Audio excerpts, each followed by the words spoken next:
मृत्यु एक ऐसा शब्द जिसे सुनकर हम सभी का मन बेचैन हो जाता है। लेकिन क्या आपने कभी सोचा है कि इस डर का कारण क्या है? बुद्ध ने इस प्रश्न का उत्तर बहुत सरलता और गहराई से दिया। उनकी शिक्षाप्रद यह कहानी हमें सिखाती है कि मृत्यु का सामना कैसे किया जाए। आज हम आपको सुनाएंगे एक महिला की प्रेरक कहानी जिसने अपने गहरे शोक में भी जीवन का सबसे बड़ा सत्य जान लिया। कहानी अंत तक जरूर सुने। एक समय की बात है, किसा गौतमी नाम की एक महिला थी जो अपने छोटे से परिवार के साथ खुशी खुशी रहती थी। उसका इकलौता बेटा उसकी जिंदगी का केंद्र था।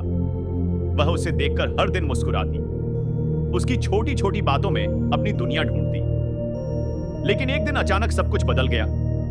उसके बेटे को तेज बुखार हो गया। उसने बहुत कोशिश की, हर तरह की दवा दी, हर उपाय अपनाया, लेकिन उसका बेटा ठीक नहीं हुआ। कुछ ही दिनों में वह हमेशा के लिए इस दुनिया से चला गया। किस्सा गौतमी का दिल टूट गया। उसकी दुनिया जैसे उजड़ गई थी। उसे विश्वास नहीं हो रहा था कि उसका बेटा अब नहीं रहा।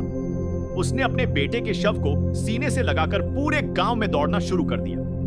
वह हर किसी से कहती, कृपया मेरे बेटे को बचा लो, कोई तो ऐसा उपाय बताओ जिससे वह वापस जिंदा हो सके। गांव वाले उसकी हालत देखकर दुखी हो जाते, लेकिन कोई उसकी मदद नहीं कर पाता। कुछ लोग उसे सांत्वना देने की कोशिश करते तो कुछ उसे समझाने लगते कि मौत अटल है, लेकिन किस्सा गौतमी यह सुनने को तैयार नहीं थी। उसे बस अपने बेटे को वापस पाना था। गांव के एक बुजुर्ग ने उसकी हालत देखकर कहा, किस्सा गौतमी, तुम्हारा दुख हम समझ सकते हैं, लेकिन इस समय केवल एक ही व्यक्ति तुम्हारी मदद कर सकता है, और वह है भगवान बुद्ध। उनके पास जाओ, वे तुम्हें इस अंधकार से बाहर निकालने का रास्ता दिखा सकते हैं। यह सुनकर किसा गौतमी को उम्मीद की एक नई किरण दिखाई दी। बिना समय गवाए वह अपने बेटे के शव को लेकर बुद्ध की खोज में निकल पड़ी। उसके मन में अब भी यह विश्वास था कि बुद्ध उसके बेटे को फिर से जीवित कर देंगे। किस्सा गौतमी का दिल अपने इकलौते बेटे की मृत्यु के कारण टूट चुका था। उसकी दुनिया जैसे अंधकारमय हो गई थी। अपने मृत बेटे को सीने से लगा हुए वह रोते रोते गौतम बुद्ध के पास पहुंची। उसके आंसू थमने का नाम नहीं ले रहे थे। उसकी आवाज कांप रही थी, लेकिन उसमें एक गहरी उम्मीद थी। उसने रोते हुए बुद्ध से कहा, भगवान, मेरे बेटे को वापस जीवित कर दीजिए। मैं उसके बिना नहीं जी सकती। मेरा जीवन खत्म हो गया है। मेरे लिए आप ही आखिरी सहारा है। कृपया मेरी मदद कीजिए। गौतम बुद्ध ने उसकी पीड़ा को गहराई से महसूस किया। उन्होंने देखा कि उसका मन शोक और मोह के बंधन में फंसा हुआ है। लेकिन बुद्ध जानते थे कि सच्ची शांति उसे केवल तब मिलेगी जब वह जीवन और मृत्यु के सत्य को समझेगी। बुद्ध ने शांत स्वर में गौतमी से कहा, मैं तुम्हारी मदद जरूर करूंगा, लेकिन पहले तुम्हें एक काम करना होगा। किस्सा गौतमी ने तुरंत कहा, भगवान, मैं कुछ भी करने के लिए तैयार हूं। बस आप मेरे बेटे को वापस जीवित कर दीजिए। बुद्ध ने मुस्कुराते हुए कहा, तुम गांव में जाओ और एक मुट्ठी सरसों के दाने लेकर आओ, लेकिन ध्यान रहे यह सरसों के दाने उसी घर से होने चाहिए जहां कभी किसी की मृत्यु ना हुई हो। यह सुनकर केसा गौतमी के चेहरे पर थोड़ी आशा की झलक आई। उसे लगा कि शायद यह सरल काम उसे अपने बेटे को वापस पाने का रास्ता दिखाएगा, लेकिन उसे नहीं पता था कि यह यात्रा उसे एक ऐसा सत्य दिखाएगी जो उसके जीवन को हमेशा के लिए बदल देगा। किसा गौतमी अपने बेटे को वापस पाने के लिए पूरे जोश और विश्वास के साथ गांव में सरसों के दाने खोजने निकल पड़ी। सबसे पहले वह एक बड़े और संपन्न घर पहुंची। दरवाजे पर खड़े व्यक्ति से उसने कहा, मुझे सरसों के दाने चाहिए।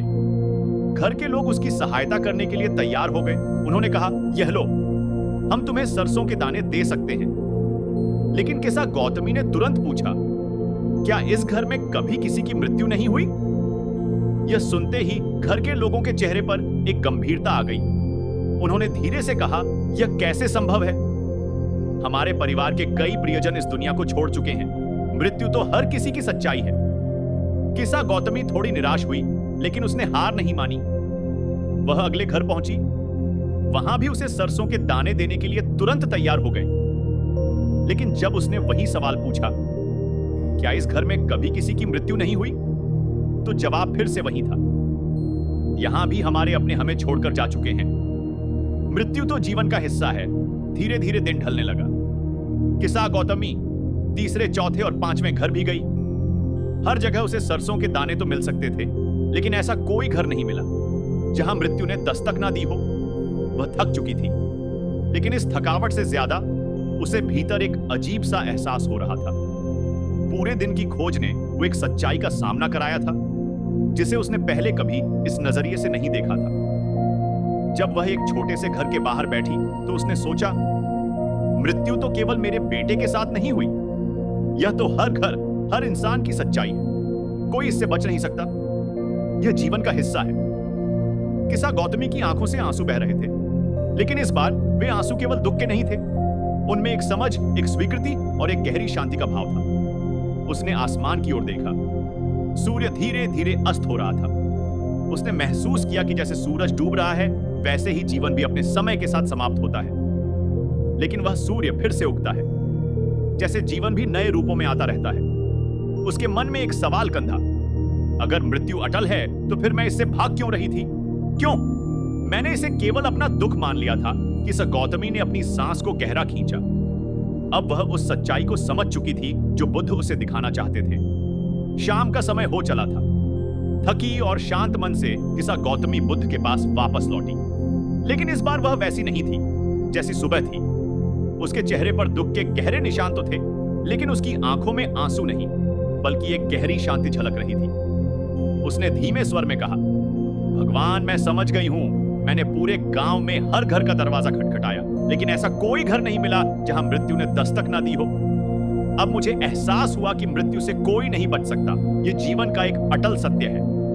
बुद्ध ने उसकी बात ध्यान से सुनी और करुणा भरी मुस्कान के साथ बोले, किसा तुमने वह समझ लिया है जिसे समझने में लोगों को पूरा जीवन लग जाता है। जीवन और मृत्यु दोनों परिवर्तनशील है। जो जन्म लेता है उसका अंत निश्चित है, लेकिन हम इस सत्य को स्वीकार करने से डरते हैं, इसलिए दुखी रहते हैं। जब हम इसे समझ लेते हैं और इसे अपना लेते हैं तो हमारा भय और दुख दूर हो जाता है। किसा गौतमी ने बुद्ध के शब्दों को अपने हृदय में बसा लिया। उसे लगा जैसे उसके भीतर कोई बोझ हल्का हो गया। अब वह उस सत्य को जान चुकी थी जो उसे जीवन और मृत्यु के चक्र को समझने में मदद कर रहा था। उसने सिर झुकाकर कहा, भगवान, आज आपने मुझे सच्ची शांति का मार्ग दिखाया है।